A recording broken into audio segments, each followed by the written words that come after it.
as soon as we can confirm it. All right, we are coming up on 3:59 right now. This is the minute that would be coming on the air for WDRB News at 4. So good afternoon to those of you who are just joining us. We have already been on the air for about 30 minutes because of a major breaking news story in Louisville, a massive explosion at Gavaden Sense Color, that is 1901 Payne Street in the Clifton neighborhood, that happened sometime around 3, maybe a little later this afternoon. And because of that blast, which you are seeing in the box on the left-hand side of your screen, the map on the right-hand side of your screen giving you a lay of the land. This is right off of Frankfort Avenue, which is a busy area in Louisville at all times, certainly right now at 4 o'clock.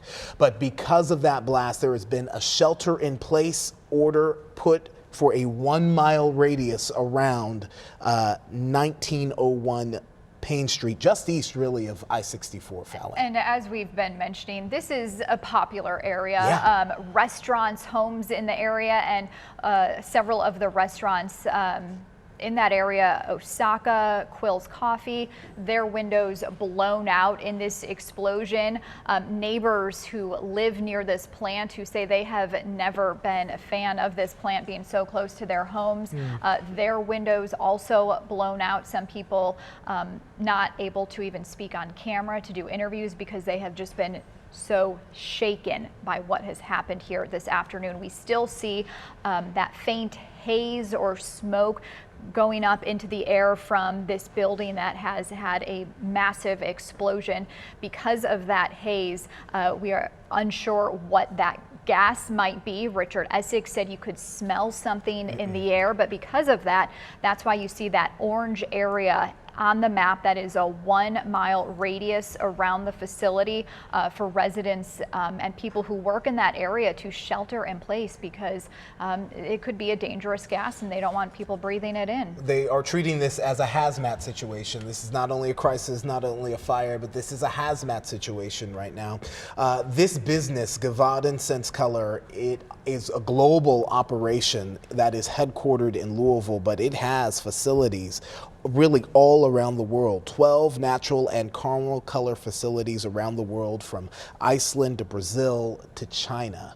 WDRB's Richard Essex is one of 3 crews who was at the scene. He is covering this story for us as it develops. Let's go back to him live now at the scene. Richard? Yeah, we saw a couple of guys that we assumed worked at the plant that came walking by here just a few minutes ago, and one guy had what looked like caramel coloring that was just sprayed all over him, the back of his head, and he had a cut on his head. And we tried to talk to him, but he was ushered away by some people that didn't want to talk to us. We did see the chief of police here and some people from the mayor's office. They are making their way down the street.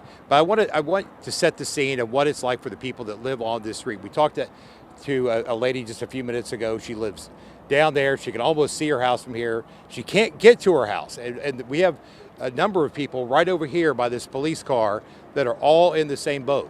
They either know somebody or they live down there, and they are sitting here just waiting for this police tape to be taken down so they could walk up to their house to see what happened. You heard that the lady we talked to a little while ago, that she found out about it by her Ring doorbell when the alert started going off.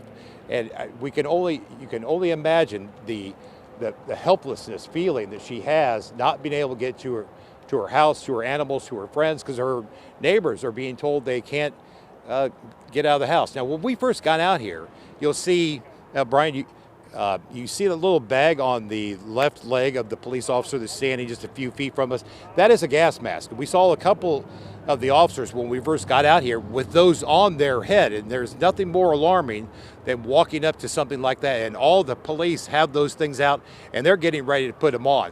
That was the kind of urgency that we felt when we first got out here, and there were a number of ambulances just kept coming, just one after another after another.